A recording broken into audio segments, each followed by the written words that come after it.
Romanos capítulo 2, del versículo 1 dice: por lo cual eres inexcusable, oh hombre, quien quiera que seas tú que juzgas, pues en lo que juzgas a otro te condenas a ti mismo, porque tú que juzgas haces lo mismo. Mas sabemos que el juicio de Dios contra los que practican tales cosas es según verdad. Y piensas esto, oh hombre, tú que juzgas a los que tal hacen, y haces lo mismo, que tú escaparás del juicio de Dios, o menosprecias las riquezas de su benignidad, paciencia y longanimidad, ignorando que su benignidad te guía al arrepentimiento, pero por tu dureza y por tu corazón no arrepentido, atesoras para ti mismo ira, para el día de la ira y de la revelación del justo juicio de Dios, el cual pagará a cada uno conforme a sus obras. Vida eterna a los que perseverando en bien hacer buscan gloria y honra e inmortalidad, pero ira y enojo a los que son contenciosos y no obedecen a la verdad, sino que obedecen a la injusticia. Tribulación y angustia sobre todo ser humano que hace lo malo, el judío primeramente y también el griego, pero gloria y honra y paz a todo el que hace lo bueno, al judío primeramente y también al griego, porque no hay acepción de personas para con Dios. Hasta el versículo 11 hemos leído. Y efectivamente una vez al mes me traslado a, digamos, a otra región para realizar el estudio bíblico en casa. El estudio bíblico en casa fue un encuentro, una reunión que surgió una vez cuando estuve leyendo el libro de Hechos en el capítulo 5. Vamos a ver el versículo 42. Dice: y todos los días en el templo y por las casas no cesaban de enseñar y predicar a Jesucristo. En el libro de Hechos capítulo 5, versículo 42, un día yo estaba leyendo el libro de Hechos y de repente me encontré con este versículo de frente y pensé, ¿no? Según esta palabra, dice que los antiguos, ¿no? La iglesia antigua, la iglesia del primer siglo, ellos cómo estaban haciendo, cómo estaban viviendo. Dice que todos los días compartían la palabra de Dios por las casas, dice, y en el templo. Cada día en la casa predicar la palabra, compartir de Jesucristo, me hizo pensar, ¿no? ¿Cómo sería en realidad realizar un estudio bíblico en cada lugar, en cada casa? Sería muy bueno poder compartir la enseñanza, o sea, poder compartir acerca de la palabra de Dios. Entonces, digamos que por causa de eso, poco a poco empezaron a surgir diferentes instancias para visitar algunas casas y para compartir el estudio bíblico. Entonces, lo otro que seguía era cuál iba a ser el orden o de qué manera yo iba a compartir la enseñanza.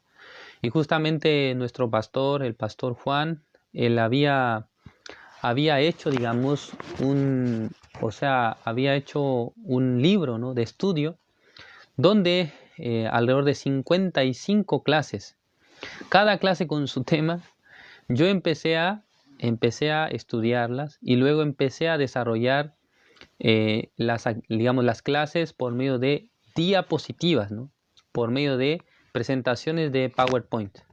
Y empecé a preparar, ¿no?, cada tema, cada clase con las presentaciones de PowerPoint.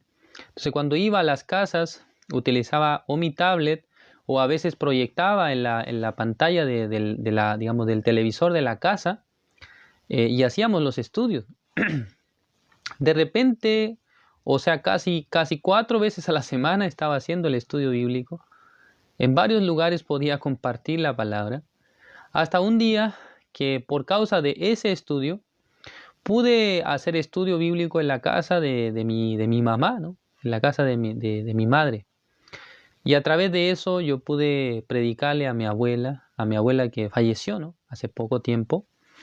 Pero por causa de ese estudio podía mi abuela escuchar el evangelio, podía realmente tener la certeza del perdón del pecado.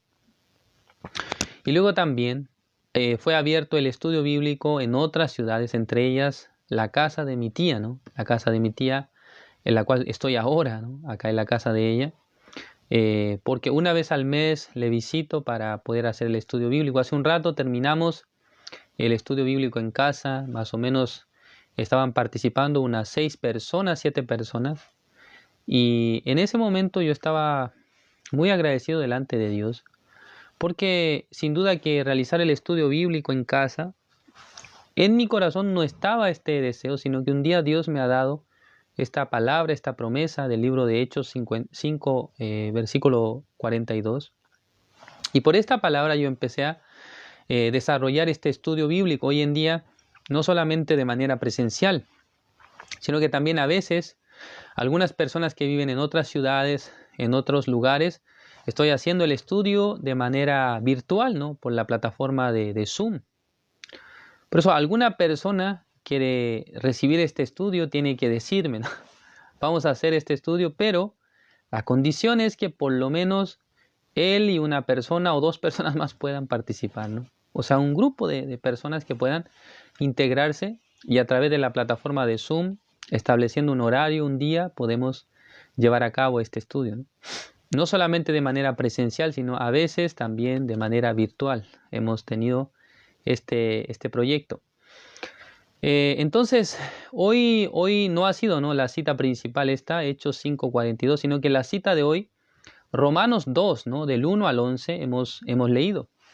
Y precisamente yo quiero hablar acerca de este tema, porque acá en el libro de Romanos capítulo 2, ¿qué es lo que aparece?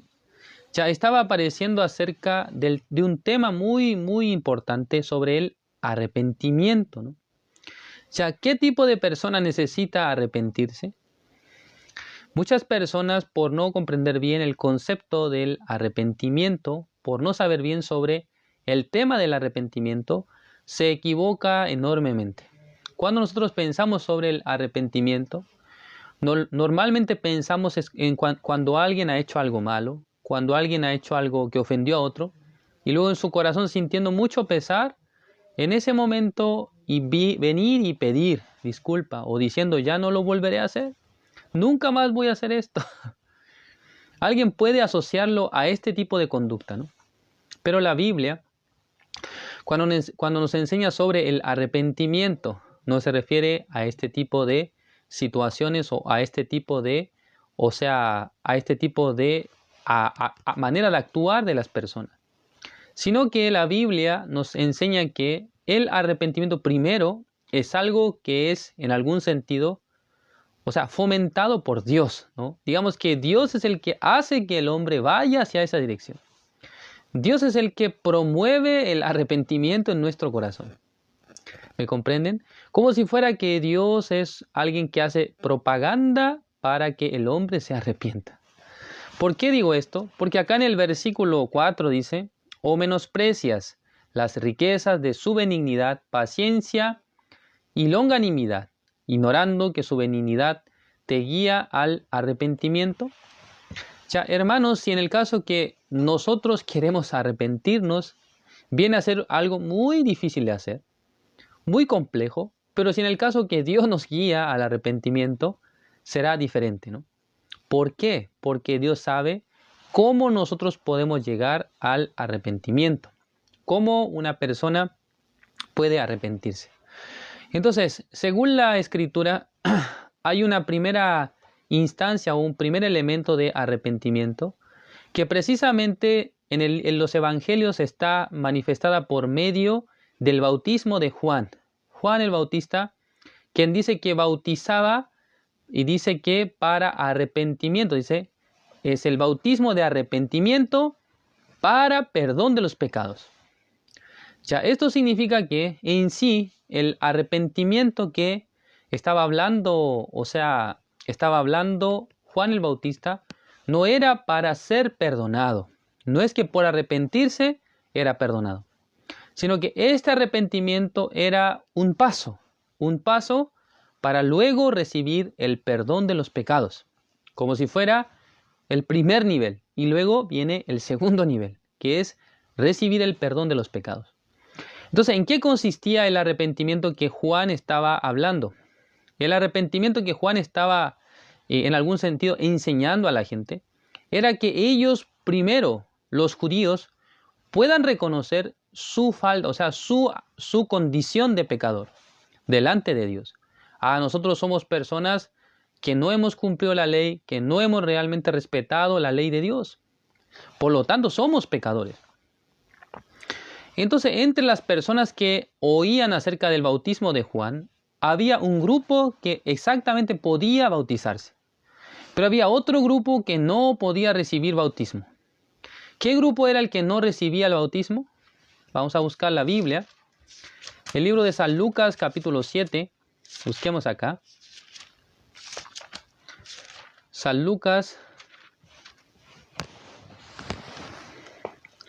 capítulo 7, el versículo 28. Desde el 28 vamos a leer, dice: Os digo que entre los nacidos de mujeres no hay mayor profeta que Juan el Bautista, pero el más pequeño en el reino de Dios es mayor que él. Versículo 29. Y todo el pueblo y los publicanos, cuando lo oyeron, justificaron a Dios, bautizándose con el bautismo de Juan. Mas los fariseos y los intérpretes de la ley desecharon los designios de Dios respecto de sí mismos, no siendo bautizados por Juan. Según esta palabra, ¿qué tipo de personas no recibieron bautismo por medio de Juan? Dice acá, los fariseos y los intérpretes de la ley. Entonces, el hecho de no ser bautizado, podemos decir que ellos ignoraron a Juan, o sea, ignoraron a Juan el Bautista. Pero el libro de San Lucas no dice que ellos han ignorado a Juan, sino que, sin exagerar, dice que ellos han desechado los designios de Dios. Han desechado los designios de Dios respecto de sí mismos, o sea, respecto de ellos mismos, de los fariseos, de los intérpretes de la ley. ¿Cuál es el designio de Dios? Que todas las personas puedan reconocer que son pecadores. Que todas las personas reconozcan su condición de pecadores, personas que están destituidas de la gloria de Dios. Los fariseos y los intérpretes de la ley no podían reconocer esto. ¿Por qué? Porque ellos eran personas que durante su vida trataron y procuraron cumplir los mandamientos de Jehová. Son personas que en el sentido humano, moral y ético son buenas personas, ¿no? Entonces, una persona buena, ¿por qué tendrá que reconocer que es pecador? ¿Por qué tiene que reconocer que es malo? ¿Por qué tiene que reconocer que es digno de recibir el juicio de Dios? No puede reconocer esto, sino que en sí mismo se gloría, en sí mismo se cree mejor que otro y mirando a otro con mucha altanería, con mucho desprecio, se cree superior. Yo soy mejor, ¿no? Los fariseos pensaron, nosotros somos mejores que el pueblo. Los del pueblo son personas pecadoras, nosotros no. Nosotros somos personas que por nuestras obras podemos ser justificados. No necesitamos reconocer nada de pecado en nosotros, sino nosotros somos buenos. Somos justos por nuestras obras. Entonces en el libro de San Lucas capítulo 18 precisamente aparece un fariseo. Nuestro Señor Jesucristo ha dado el ejemplo de un fariseo y un publicano.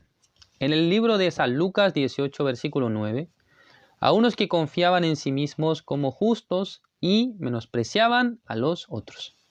Es el corazón de los fariseos.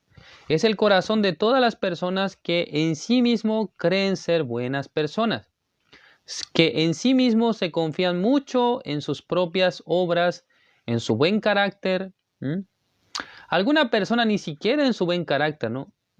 Por ejemplo, ya digamos que todas las personas en algún sentido tienen cierto grado, ¿no?, de ser vanidosos, ¿no? ¿A qué me refiero? Le gusta mirarse en el espejo. Alguna persona, aunque su rostro no es tan agraciado, ¿no?, como yo, por ejemplo, ya un día estoy mirándome al espejo y mirando, ¿no? ¿Qué cosa? ¿Qué puedo mirar? Mirando mi pómulo. Me parece que mi pómulo es más lindo que otras personas. Es un ejemplo, ¿no? No estoy diciendo que yo pienso así. O alguien mirando sus pestañas. Mis pestañas son muy hermosas. Aunque parece que no es nada, pero aunque no me veo tan lindo en general, pero si una cosa de mí yo puedo considerar muy linda, entonces en esto yo puedo apoyarme, ¿no? Aunque no soy tan esbelto, aunque no tengo una buena figura, pero mis ojos, nadie tiene estos ojos. Digamos que en algún sentido tiene esta confianza, ¿no?, en sí mismo. Entonces los fariseos en sí, ellos pensaban o se creían mucho en sí mismos, porque son personas que han llevado una vida en algún sentido moralmente correcta, ¿no? O han tratado de vivir una vida correcta, a diferencia de otras personas, a diferencia de los publicanos, a diferencia de la gente del pueblo común. Ellos han vivido una vida, o sea, desordenada en sí, cometiendo pecados, cometiendo errores, haciendo lo malo, incumpliendo la ley de Dios. Pero los fariseos, los intérpretes de la ley, que son personas que enseñan a otros sobre la ley, sobre los mandamientos, ellos ¿cómo se consideraron a sí mismos? Nosotros somos superiores. ¿Por qué tenemos que bautizarnos? ¿Por qué tenemos que bajar? Además, ese río Jordán es apestoso, ¿no? El agua del río Jordán no me gusta. No querían realmente hacer este rito de bautismo. Que en realidad el bautismo en realidad representa el arrepentimiento. La Biblia así lo describe, ¿no? El bautismo de arrepentimiento para perdón de los pecados. Es decir, que después de obtener un corazón en el que puede reconocer delante de Dios, Señor, soy pecador. Señor, yo tengo la condición de pecador. Entonces, en ese momento, la persona puede pasar al siguiente nivel. ¿Cuál es? Puede recibir el perdón de los pecados. Si una persona primero no se reconoce pecadora, ¿cómo puede llegar a ser justificado? ¿Entienden? Por eso San Lucas capítulo 18, a unos que confiaban en sí mismos como justos. Entonces, ¿qué quiere decir esto? Alguna persona en este mundo, espero que ninguno de los que están conectados hoy, o si es así, que hoy cambien sus corazones, se considera justo por sus obras, por sí mismo. Por lo que hizo, ya yo soy justo, soy merecedor del reino de los cielos por mis obras. Tales personas son equivalentes a los fariseos escribas de aquella época. Ellos no recibieron bautismo por medio de Juan el Bautista. Dice que desecharon los designios de Dios respecto de sí mismos. ¿Qué quiere decir? Dios me dice, tú eres pecador. No, yo no soy pecador. Yo soy justo. ¿Por qué justo? Porque yo hago buenas obras. Porque yo cumplo la ley, procuro cumplir los mandamientos. Este justo no es el justo verdadero. Este justo es un justo falso, es una copia de justo. Es un justo trucho. En algunos países se habla con esta palabra, ¿no? Trucho. O sea, no es original, ¿no? No es un justo original. Es una copia de justo. El justo original primero debe pasar. ¿Debe pasar por quién? Por el arrepentimiento. En su corazón debe llegar una certeza. Por mi obra, por mi esfuerzo, por mi capacidad, no puedo ser justificado. Es un corazón que ha llegado al punto de arrepentimiento correcto, ¿no? No puede ser justificado. Yo en mí no tengo la facultad. Yo en mí no tengo la condición. Yo en mí no tengo el poder para ser justo delante de Dios. Necesito la ayuda.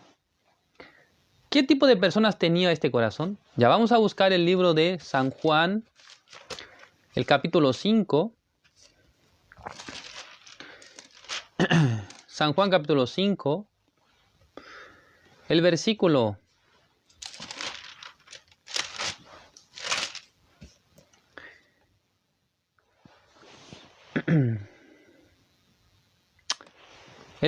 5 dice así: y había allí un hombre que hacía 38 años que estaba enfermo. Cuando Jesús lo vio acostado y supo que llevaba ya mucho tiempo así, le dijo, ¿quieres ser sano? Señor, le respondió el enfermo, no tengo quien me meta en el estanque cuando se agita el agua, y entre tanto que yo voy, otro desciende antes que yo. Esta palabra, ¿no? Este relato de un paralítico que estaba al frente del estanque de Betesda. En ese lugar, según el relato de San Juan capítulo 5, una multitud de enfermos estaba esperando el movimiento del agua. Cuando la Biblia nos habla de multitud, no nos da un número, ¿no? Pero multitud, ¿cuánto podemos pensar? ¿100 personas? ¿200 personas? No sé cuántas personas, miles de personas. Entonces, una multitud, ¿no? Una multitud de enfermos estaban alrededor de este estanque para ser sanados. Entonces, ¿cuál era la idea? ¿Cuál era, o sea, el rumor? El rumor. Acá dicen 5.000 personas, ¿no? Bueno, está bien, 5.000 personas puede ser, ¿no? Entonces, el rumor que había en esa época era que supuestamente cuando el agua del estanque se movía, lo cual puede pasar, ¿no? Porque corrió un viento fuerte, ¿no? Pero se movía el agua. Dice que cuando se veía que el agua se movía, lo cual me parece que es un poco difícil de percibir, pero cuando el agua se movía, entonces dice que entre los enfermos empezaba, o sea, una competencia de atletismo, como si fuera, o sea, los Juegos Olímpicos, ¿no? Pero el premio de este tipo de participantes era el primero en llegar, porque no había segundo ni tercer lugar, sino el primero en llegar, una vez que se mete al agua, esta persona será sanado de su enfermedad. Esto es el mito o esto es la leyenda que circulaba en ese tiempo. Entonces la gente, los enfermos, todos, o sea, todos los familiares de los enfermos les recomendaron: ¿tú no conoces ese estanque milagroso donde la gente sana? ¿Dónde es? Allá, ese estanque llamado Betesda. Ah, pero ¿cuánta gente se ha sanado? No sé, pero todo el mundo dice que en ese lugar un ángel desciende de tiempo en tiempo y los que llegan primero al estanque, esos son sanados de toda enfermedad, de toda dolencia. ¿De verdad? En ese momento se iba. Entonces un día trajeron a este hombre paralítico que llevaba 38 años ahí. Estando en ese lugar, el hombre que estaba 38 años, al principio, cuando lleva 1 año, 2 años, él estaba intentando, ¿no? Estaba intentando ir hacia el estanque. El día de hoy voy a intentar, ¿no? Cuando se mueva, cuando haya movimiento del agua, entonces voy a intentar. Entonces, cuando ocurría esto, supuestamente, este hombre quería ir, quería dirigirse a ese lugar, pero ni siquiera se podía mover. Entonces, casi como arrastrándose en el piso, trataba de avanzar, pero no había manera de llegar. No tenía ni siquiera la oportunidad de llegar segundo ni tercero, sino que creo que en el lugar 100 iba a llegar, si es que competía. Pero pasando los años, pasando 1 año, pasando 5 años, pasando 10 años y 20 años, finalmente él pudo entender. Realmente, por más que yo me esfuerzo, por más que yo procuro, por más que intento, no puedo ganar. O sea, nunca podré sanarme si alguien no me ayuda. Entonces, cuando el Señor Jesucristo aparece delante de él, él ya llevaba 38 años enfermo. Ya en su corazón una cosa estaba establecida. ¿Qué cosa? Existe el estanque, supuestamente viene el ángel de tiempo en tiempo, pero no tengo ni una oportunidad de ganar. No tengo ni una oportunidad de entrar primero, sino que alguien que tenga compasión de mí, uno que tenga misericordia, me agarre y me lleve. Es la única manera. Él concluyó esto. ¿No es así? Jesucristo, escuchando esta palabra, pudo percibir el corazón de él. Pudo distinguir exactamente que en el corazón de él, ¿qué había? No hay nada de sí mismo. No hay manera. No hay forma de obtener una bendición por sus esfuerzos. Ya este estanque, este ángel representa el lugar de la ley. Es el lugar donde la gente por el esfuerzo quiere recibir bendición. Pero no podía, ¿no? Entonces entre una multitud, ya alguien acá mencionó antes, 5.000. Entre 5.000 personas, imagínense, Jesucristo podía escoger a cualquiera, ¿no? Pero ¿por qué escogió a este hombre? Porque este hombre era el único entre 5.000 personas que había perdido toda la esperanza en sí mismo. Era la única persona que había perdido la esperanza hacia su ser. No puedo hacerlo solo, necesito la ayuda. Esto es el corazón que Jesucristo busca. Una persona que un día, después de intentarlo, después de procurar, trata de cambiar su vida, trata de ser buena persona, trata de hacer lo bueno, pero finalmente descubre, no puedo, no hay manera, alguien tiene que ayudarme. Esto es el arrepentimiento, ¿no? Esto es el corazón arrepentido. Durante 38 años Dios le permitió entender una cosa a este hombre: no puedo, no tengo la manera, no tengo la capacidad, no tengo la facultad de hacerlo, necesito la ayuda. Tal tipo de persona, ¿qué tipo de persona es? Es la persona que ya perdió la confianza en sí mismo, en su poder, en su capacidad. En el versículo 8 dice, Jesús le dijo, levántate, toma tu lecho y anda. Y al instante aquel hombre fue sanado y tomó su lecho y anduvo. La pregunta que yo le hago a ustedes es, ¿qué tipo de esfuerzo hizo este hombre que estaba por 38 años enfermo? ¿Cuál fue su obra? ¿Cuál fue su labor? ¿Cuál fue el esfuerzo que él ha hecho? Ningún esfuerzo. Solamente él declara su corazón delante de Jesús. Señor, no puedo. Señor, no tengo manera. Señor, no hay forma.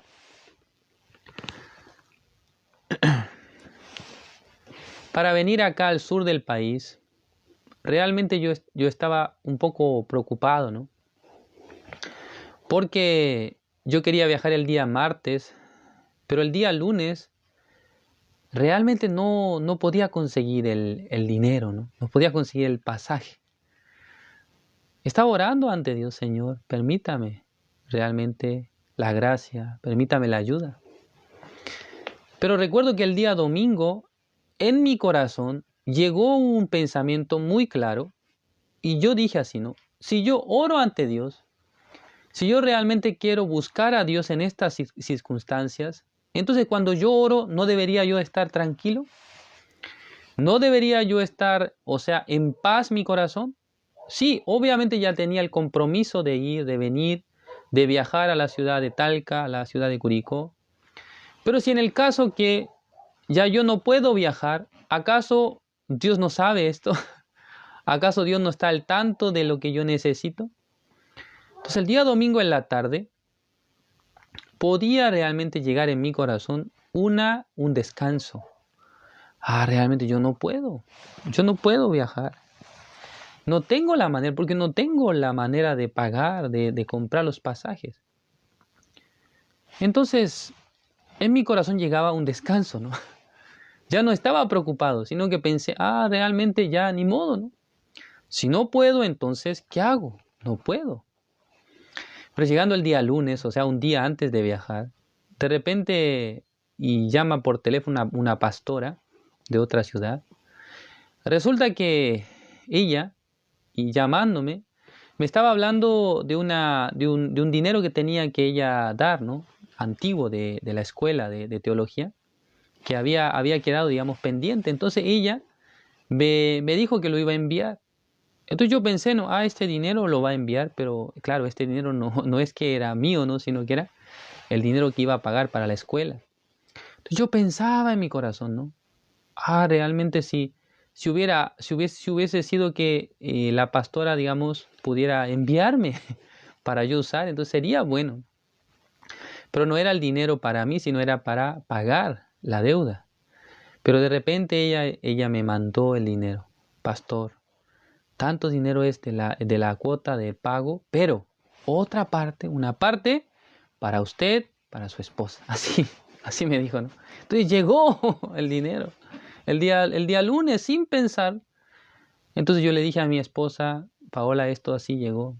Ella me dijo, bueno, voy a ofrendarte yo a ti. Entonces mi esposa me ofrendó su parte. Y luego con este dinero yo pude viajar al sur. Es maravilloso, ¿no?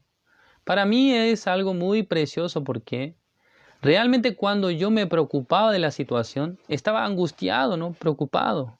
¿Cómo tengo que resolver? ¿Cómo tengo que solucionar? Pero cuando en mi corazón se fue la angustia, la preocupación, ¿no? Cuando en mi corazón primero quedó paz, tranquilidad, en ese momento Dios me ayudó. ¿No creen ustedes? Y yo pude entender en esta pasada, claro, más que mi deseo de venir, más que mi deseo de viajar, ¿sabe qué? Hay algo que está por sobre el deseo de ustedes. ¿Sabe qué es? Es la voluntad de Dios. Porque Dios es quien tiene el poder, Dios es quien tiene capacidad. Entonces, para Dios es muy fácil que nosotros, o sea, darnos algo a nosotros. Pero ¿cuál es el problema, hermanos? Ustedes también. Ustedes oran a Dios, pero siguen preocupándose de cómo lo van a resolver. ¿No es así? Bueno, si alguien no es así, está muy bien. Pero si en el caso que ustedes tengan este tipo de corazón, entonces cuando ustedes oran a Dios, deberían descansar en Él, ¿no? Reposar. Ya oré al Señor, ahora tengo que esperar a Dios. ¿Cómo me va a ayudar? Pero alguien orando a Dios y luego también Él quiere hacer algo, resolverlo de alguna manera. Significa que todavía tiene fuerza. Entonces Dios desde el cielo, ¿cómo lo verá? Hey, ayer me estabas pidiendo, pero hoy estás intentando resolverlo. Oh, qué raro es este hombre, ¿no? Este creyente es muy extraño. Este creyente tiene una forma de ser muy extraña. Me pide, pero él también está tratando de intentar. Es decir, que todavía le falta. Todavía falta que su corazón primero descanse. Hermanos, la vida de fe, ¿en qué se diferencia con la vida normal de la gente? Según la experiencia que yo digamos, estoy teniendo por esta situación, es que nosotros buscamos a Dios, pero en realidad no creemos que Dios lo va a solucionar. ¿Me comprenden? Nosotros estamos pidiendo al Señor muchas cosas, pero nuestra obra no la queremos tirar.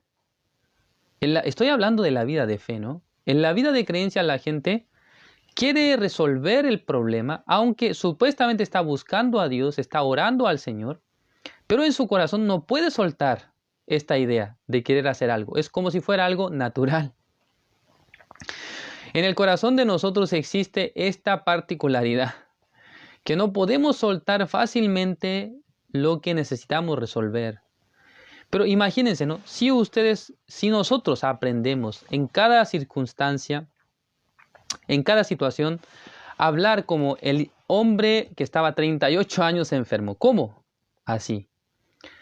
Versículo 7. Señor, le respondió el enfermo, no tengo que me meta en el estanque cuando se agita el agua y entre tanto que yo voy, otro desciende antes que yo, dice. ¿Qué dice acá? No tengo que me meta. Esta palabra es tan preciosa, es tan bendita. Esta frase que él dice, no tengo que me meta, es decir que, mírame, este ser tan inútil, tan defectuoso, tan carente, no puede. Si no me ayuda alguien, es decir que si alguien no ve la miseria que hay en mí, yo no puedo resolverlo. Entonces me sentí como un enfermo por 38 años. Señor, yo no puedo realmente. Por más que trato de buscar la manera, la forma, no tenía forma de dónde obtener el dinero. Finalmente, cuando ya yo pude reconocer delante de Dios, Señor, no puedo realmente. Por más que yo me preocupo, por más que intento, no es que la situación va a cambiar. Cuando en mi corazón me pude despojar de este corazón, de este sentimiento angustioso, realmente pude ver la manifestación de Dios en mi vida. Hermanos, la vida de creencia se hace con dos elementos. Uno es el arrepentimiento y el segundo es la fe. El arrepentimiento, hermanos, dejar su pensamiento, dejar su manera, dejar lo que ustedes están pensando. Porque por la cáscara nosotros oramos a Dios, buscamos a Dios, pero en nuestro corazón no logramos soltar la situación. No logramos dejar en manos de Dios. ¿Por qué? Porque estamos teniendo la confianza en nosotros mismos. Esta es la conclusión que yo saqué. Yo sí confío en mí mismo. En cada momento, aunque oro a Dios, voy a pensar cómo tengo que resolver esto, cómo que tengo que resolver esto otro. Pero cuando en mi corazón puedo descansar de respecto a una situación, puedo sentir primero agradecimiento, tranquilidad en mi corazón. Y luego, al experimentar la ayuda de Dios, puedo glorificar al Señor. Gracias, Señor.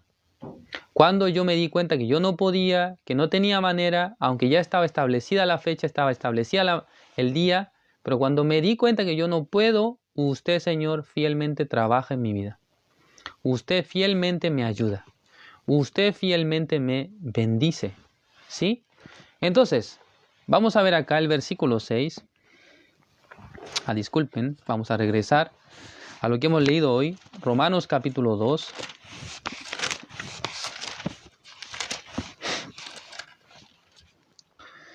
Romanos capítulo 2, el versículo 7. Vida eterna a los que perseverando en bien hacer buscan gloria y honra e inmortalidad, pero ira y enojo a los que son contenciosos y no obedecen a la verdad, sino que obedecen a la injusticia. Versículo 9. Tribulación y angustia sobre todo ser humano que hace lo malo. Ya, yo me sentía angustiado, ¿no? Preocupado. No puedo conseguir el dinero para mi pasaje, no puedo conseguir la manera. Y me sentía angustiado, preocupado. Pero ¿qué dice acá, hermanos? Tribulación y angustia sobre todo ser humano que hace lo malo. Es decir que hacer lo malo, en realidad, una persona cuando confía en sus pensamientos bien negativos, entonces esto es lo malo, ¿no? ¿Qué es lo que llega? Tribulación y angustia. ¿Es así? Versículo 10, pero gloria y honra y paz a todo el que hace lo bueno. O sea, hacer lo bueno es decir que es confiar en la palabra de Dios, confiar en Dios. Entonces, cuando ustedes confían en Dios, en sus corazones, ¿qué es lo que llega? Paz, tranquilidad. Antes de que Dios resuelva su problema, primero en sus corazones se llega una paz, tranquilidad. Ya no está preocupado. Lo que pasa es que yo quiero que mi hijo, mi hija, mi esposo reciba la salvación. Está preocupado, angustiado, difícil su corazón. Pero cuando usted, orando al Señor, entrega esta situación en la mano de Dios, en su corazón llega paz, tranquilidad. Señor, usted salve a mi familia. Usted salve a mis hijos, salve a mi esposo, salve a todas las personas que están en mi corazón. Descansa. ¿Qué dice acá, hermano? Dice versículo 10, pero gloria y honra y paz a todo el que hace lo bueno. Ustedes quieren hacer lo bueno, hermanos, entonces debe desechar su razón y sus pensamientos. Debe aceptar que Dios tiene poder, que Dios tiene la capacidad más que ustedes. Dios es más poderoso que nosotros, hermanos, más que ustedes y yo. Pero durante muchos años hemos vivido creyendo que estamos al mismo nivel que Dios. Dios está muy ocupado. Dios tiene muchas cosas de qué ocuparse. ¿Por qué se va a preocupar de mí? Eso nosotros pensamos. Somos hijos de Dios, somos personas que pertenecen a Dios. Por lo tanto, Dios es quien quiere resolver toda nuestra vida. Pero hemos sido muy altaneros, muy creídos, muy soberbios delante de Dios. Porque pensábamos que Dios no se dará cuenta de esto. Pero Dios sabe exactamente. Uno que no puede confiar en Dios, muchas cosas no puede solucionar en su corazón. Muchas preocupaciones llegan. Porque queremos resolver. Insisto, con la boca estamos orando.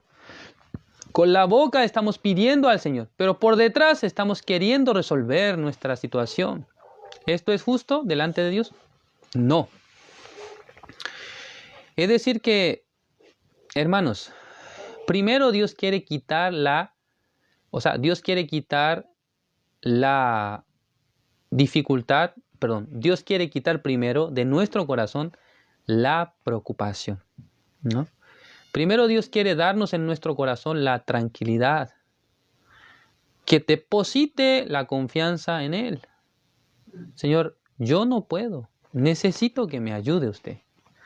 Pero para llegar a este punto, hermanos, para llegar a ese punto, Dios trabaja. Para que ustedes, hermanos, no confíen en sí mismos. Para que ustedes no pongan la confianza en sí mismos. Por eso Dios a veces les permite situaciones, límites, ¿no? En la que no les queda otra cosa, no les queda otra manera que apoyarse en el Señor. Ya yo no tengo manera, ya me gasté la quincena, ya me gasté el fin de mes, ya me gasté el ahorro. Ahora es cuando tengo que buscar a Dios.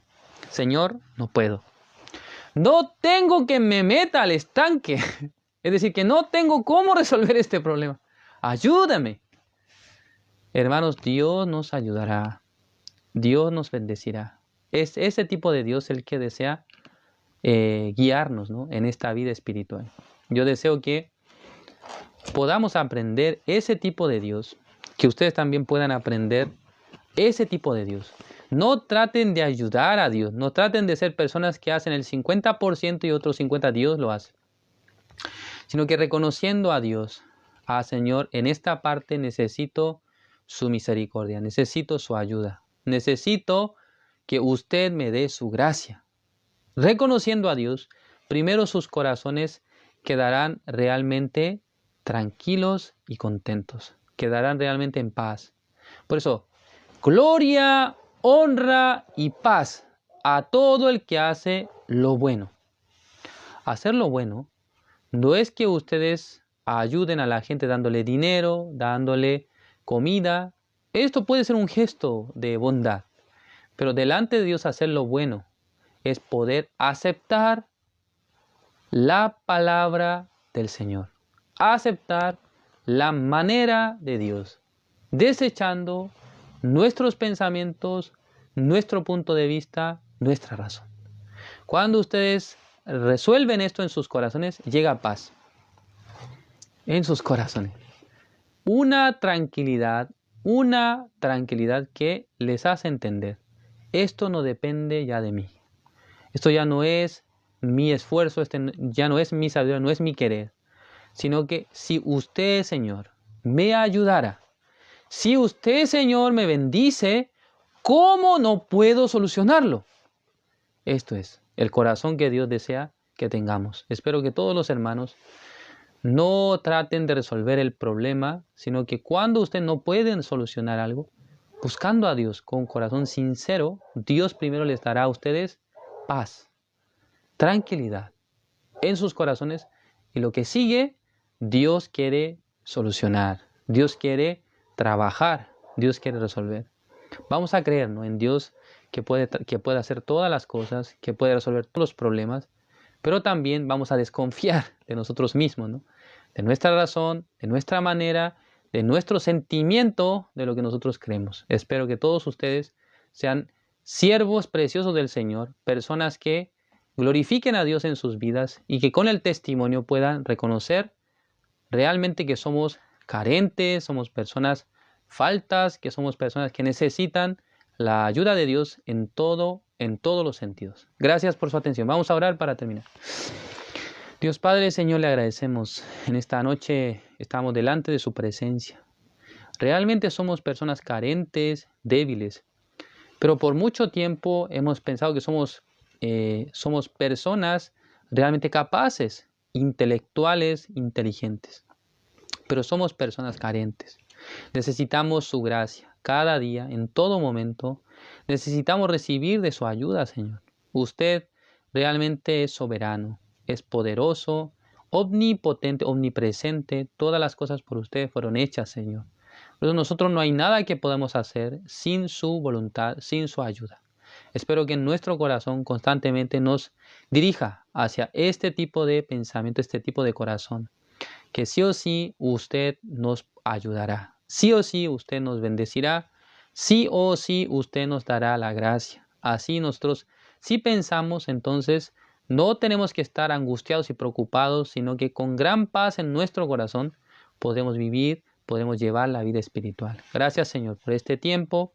Gracias también, Señor, por esta página, esta plataforma que usted le ha dado a la gracia al hermano Matusalén para dirigir, para compartir con los hermanos. Espero que todos los hermanos a través de este tiempo puedan fortalecer sus corazones, puedan tener ánimo en su vida espiritual y que puedan, más que todas las cosas, confiar en Dios, confiar en la palabra de Dios. Gracias, Señor, por todo. Oramos en el nombre de su Hijo amado, nuestro Señor Jesucristo. Amén.